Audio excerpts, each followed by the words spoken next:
Welcome to the Happy Disruptors podcast. If you're a creative thinker with an unconventional approach to your industry, you just might be a happy disruptor. Join your friends at the Great Outdoors Foundation for honest conversations about tackling critical issues like conservation with an uncritical disposition. If you like to smile and get things done, this is the podcast for you. Hello and welcome to the Happy Disruptors podcast. I'm Katie and I'm so excited to continue on in our series previewing the sessions from Athene Watershed26. I'm joined today by two of my fabulous colleagues, Sarah and Melissa. So glad to have you guys on. Why don't you share a little bit about yourself? Of course. Thanks for having us. I am Sarah Carmichael. I'm project manager for Great Outdoors Foundation. Also with Great Outdoors Foundation, of course. Melissa Campbell, Senior Project Manager. I help oversee our Conservation Acceleration Fund and connecting investors and donors to our projects and vice versa. Yeah, absolutely. And you guys lead our Science and Data Subcommittee. So we referenced this in our last session. Or if you haven't listened to it already, I would recommend going back and listening. But the way that we have structured Watershed is we have 5 different content tracks, and within each of those we have a subcommittee with partners and individuals who are working in that particular subject area who are providing recommendations for sessions and for a shared action plan. Why don't you share a little bit about the composition of your particular subcommittee? Sure, I'll go for it. So we've got a nice mix of people, and I would say they are from the national level to the local level. Mm-hmm. We have government, all the way from state individuals down to the county level. We have academia, representing a couple of different institutions. We also have ag organizations, so we've got a statewide ag organization, consultants from engineers, hydrologists, those that are experts in water replenishment. So it's a great mix. Did I miss anybody? Yeah, I think we also have a representative from a co-op, like a ag co-op. So yeah, it's a good mix. Yeah. They've all been very knowledgeable and helpful in trying to figure out the tracks. Mm-hmm. Yeah. Plus a national nonprofit, so they're kind of in the know on proposals that are coming in for new science and technology, and kind of on a national level know what's out there as well. So they've been great at just adding in some insight at that level. Yeah, absolutely. And I think the cool thing about each of the committees, but your committee in particular, you've got folks who have been working on water quality conservation within the ag sector for, decades. I would imagine if we tallied up the years of experience of the people serving on your committee, it would be pretty substantial. So I just feel so grateful that we have their insight and perspective on, what we should be talking about at Watershed. For sure.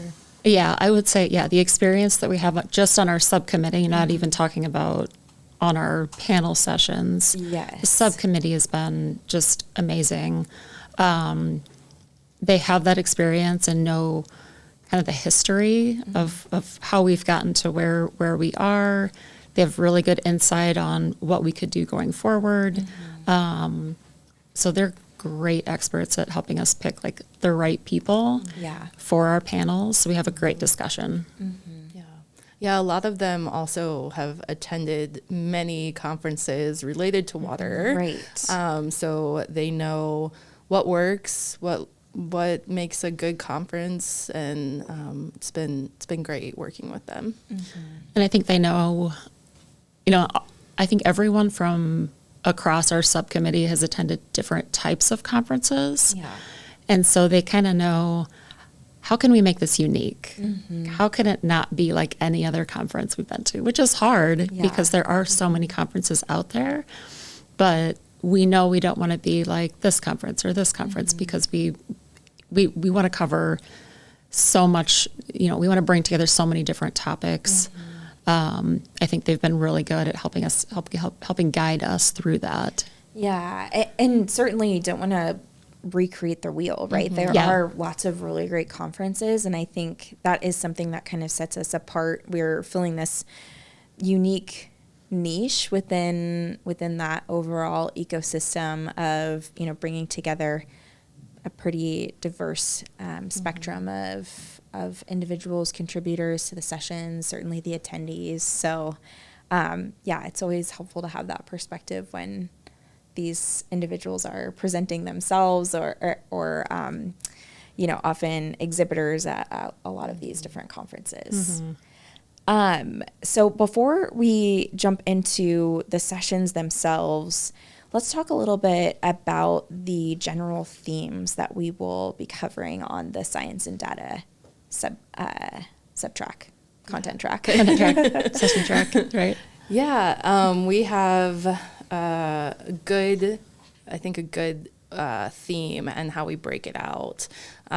We kind of wanted to focus on like past, present, and future within the committee. So what's the data, what's the science that we have done in the past and we're using to make decisions on future projects or practices, and then what else are we missing, and how can we turn that into future work? So that's kind of what guided us when we were coming up with the session topics.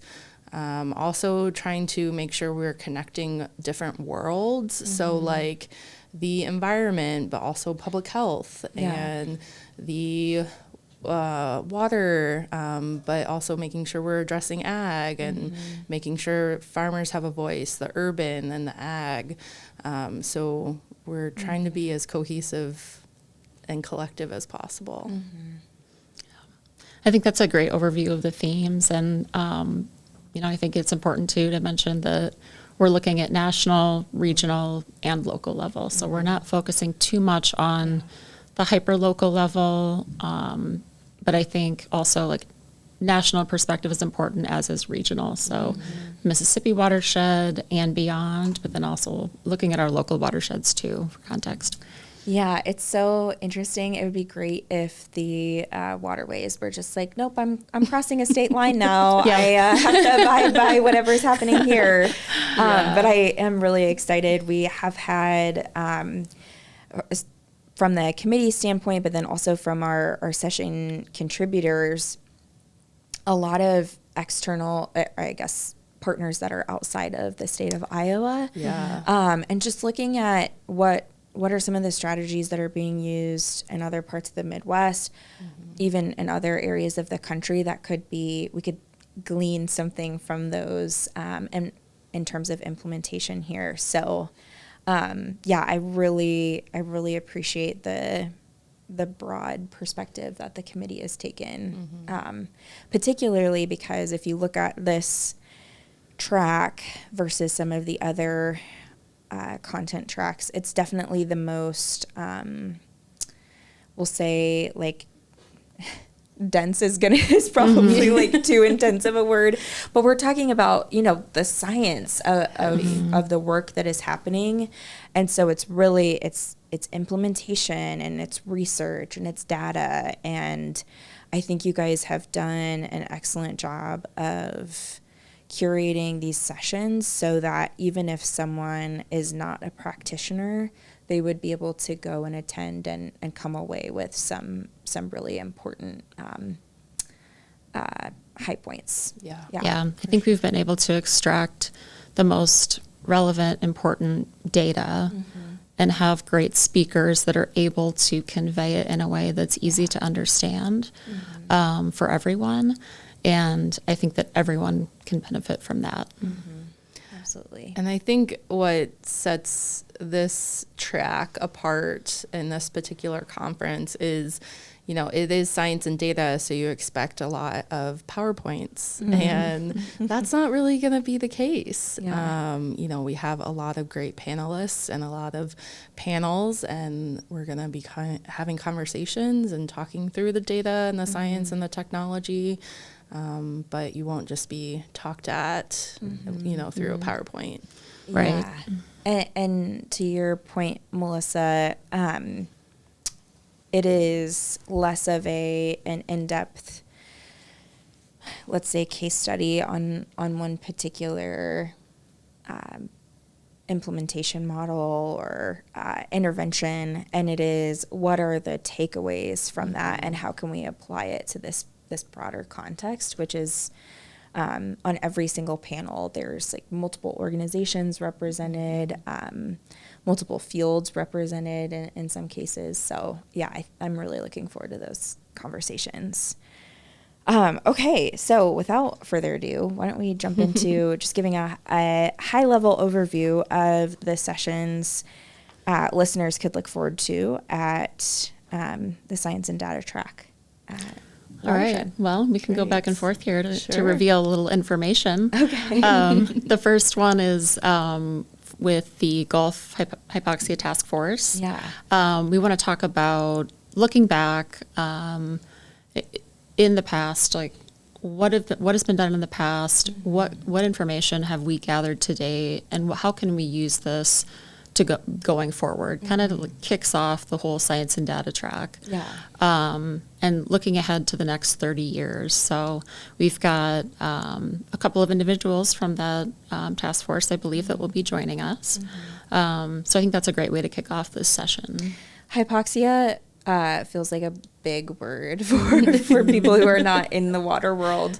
But that is essentially, so that task force, it's a combination of federal agency representatives and then state representatives within this broader Mississippi River watershed, looking at how to influence change within the hypoxia zone. Yes. Is that that's correct? Good. Yeah, great job. Thanks, Katie. But yeah, I think that will be so interesting. I think the task force was formed almost 30 years ago. Yeah. So, not only a lot has happened in that time. Giving that historical perspective, and then looking ahead, what are the next 30 years going to look like?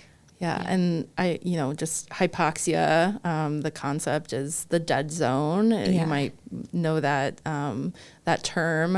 It's basically a lot of nutrients entering our waterways and having an impact on the aquatic life.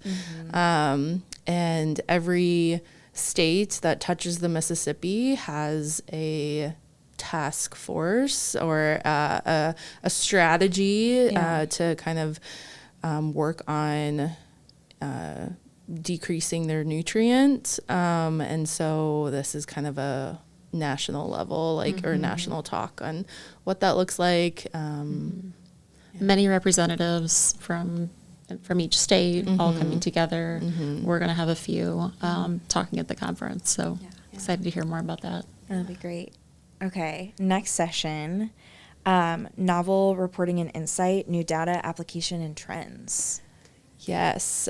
So this is going to be taking a more recent approach to the data and research that's out there. So we'll have a panelist from our universities, our institutions, addressing some of the data that they've been doing and the research and what's come from that. So it should be a good discussion with some very knowledgeable people. Yeah, Absolutely. It's also then we have this information. What does that tell us about what we need to do next, right? I think that is also so helpful for those who are looking at addressing water quality. Yeah. And it is specific to the water quality data that's current. Like I said, we're, like Sarah mentioned, past, present, future. So this is kind of the present and looking at the water quality data. And then I think it flows nicely into the next session, which is water quality and public health. Yes. Which is a very important aspect. Yes. This is probably the most requested session across all content tracks. I mean, we really, as we were formulating the slate of sessions, we were kind of torn because you could see it fitting into a number of different contexts, and every single subcommittee was like, we've got to have a panel, we've got to have a session on this. Yes. And I'm really excited about the experts who will be contributing to that conversation. Again, bringing national and local perspective.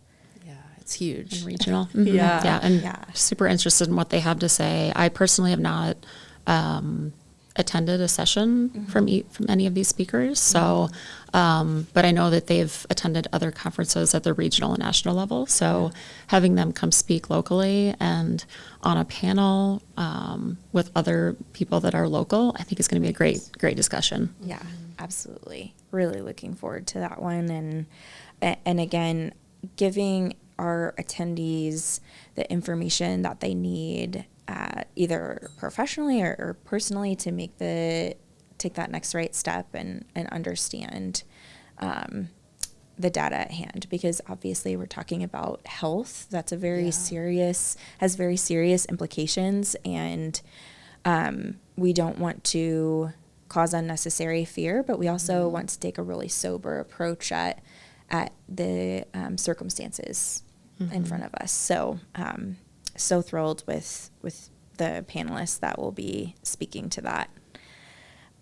Okay, next session, precision agriculture, conservation implications and takeaways. Yeah, so we definitely wanted to make sure we had a farmer-led discussion and what that looks like for the people that are working the lands. So this is not necessarily a new technology, but it's something that is being used more and more, and it's really looking at your soil, your land, and what specifically is needed. So, using the right amount of fertilizer and being able to plant at the right time. So we have representatives from conservation, nonprofits. We'll have a farmer, conservation agronomist. So it should be a really good, comprehensive look at that specific idea for precision ag. Yeah, it's precision ag, taking that holistic approach to a farm, looking at it from all angles, and then having the ag organization, the state ag organization, plus the farmer perspective, like having that whole range of perspectives and having them speak to the implementation of this, to what does it look like on the ground? So like what is it like to implement this technology? What are some of the outcomes we've seen from it? So and cost share. Yeah, Which absolutely. is something that everyone wants, when they're doing something on their land, if it's a conservation practice, like how can we make it easier? How can we help with financing? So cost share is another big key component. Yeah, looking at addressing some of those barriers to scaling at, if we have 50%, this is not the correct number, but let's just say we have 50% of our acres that are being managed using precision ag techniques. What would it take to get us to 75 or 80? And I think the other thing that's super compelling is what are then some of the water quality outcomes that we can anticipate, because we are ultimately, if we're putting less nitrogen into the soil, then in theory we're going to see less runoff. Now I know no runoff is probably impossible, but just really I think farmers are such incredible stewards of their land that I'm really looking forward to hearing from the farmer in particular on that panel. But again, another great group of experts. Okay, last session, innovative practices and technology. Do you want to take this? Yeah, so this one is looking at specifically new practices that are being considered and that could be useful for farms, urban. It really crosses that urban ag context, and looking at conservation drainage, technology related to that, looking at, just innovative practices and seeing what we can share with the group. So, yeah, I think one of the bigger ideas is this conversation around drainage management, and what does that look like for a particular farm field? What does that look like in the urban environment? But being able to manage water and not just get it off of our land, but can we capture it? Can we reuse it? Can we use it for irrigation? And I think that's definitely a very futuristic topic because we have such variety in our weather right now. So it might be something that's needed more in the future. Yeah, definitely. There are, as someone who is not, you guys both have been working in very technical roles for your entire careers. So this is probably not like as thrilling to the two of you because you're like, yeah, that's a really cool solution. But to hear some of these practices being talked about, it's like, these are on the cutting edge of what we might be seeing here in the next decade. And I think that is just so cool that we have sometimes like correct me if I'm wrong, but even like the inventors, is that the right word the folks who have like come up with this concept and implemented it? That's so cool that we get to hear from them. Yes. And they're doing research on it and like seeing what works and best practices, and then sharing that with us and the people that attend Watershed. I love that. And some of these ideas from these, I guess, conservation champions or innovators, I would maybe call them, once you hear about them, it's like, oh, like, this is a great idea. Like, we haven't heard of this. Like, we haven't heard of this, but also, why didn't we think of this? Right. Like, drainage, like I don't know if this is one we're going to talk about. I can't remember if this is part of our session or not, but pumped wetlands is one that's been a more recent practice. But pumping water from a drainage ditch and treating it in a wetland, like, that is the place where we want to take water from that really could use that treatment. Exactly. So not just capturing direct surface runoff, but taking it from that drainage ditch, which is collecting all the surface runoff from all these agricultural fields, and then pumping it into a place where it's being treated.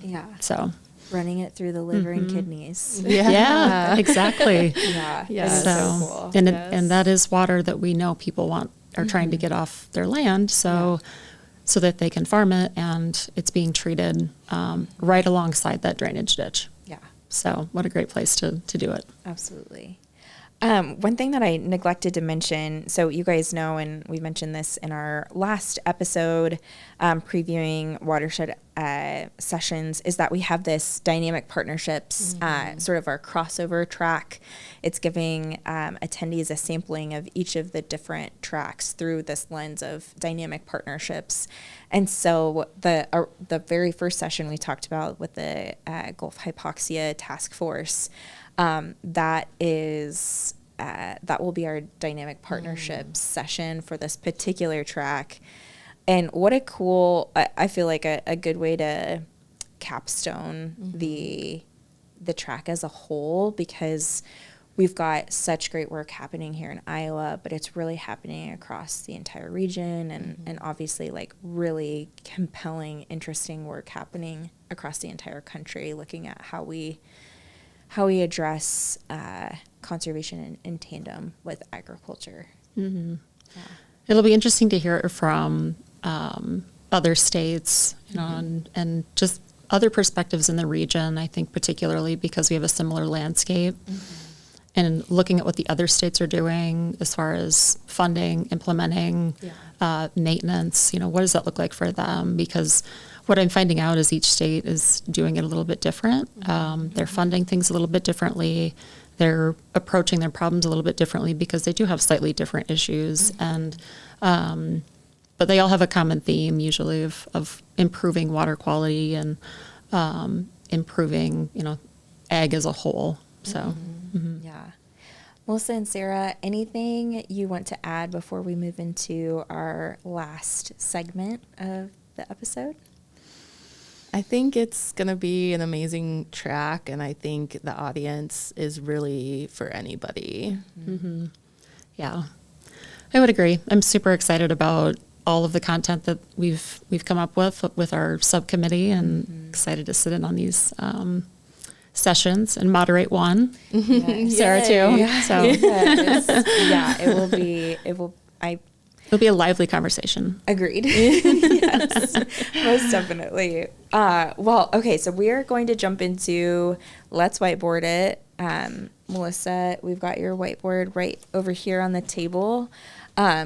This segment is where we captured Melissa's infamous four-legged turkey. Oh, don't mention it. I think that was the last time you were on. So I'm hoping for something just as spectacular. Just being innovative.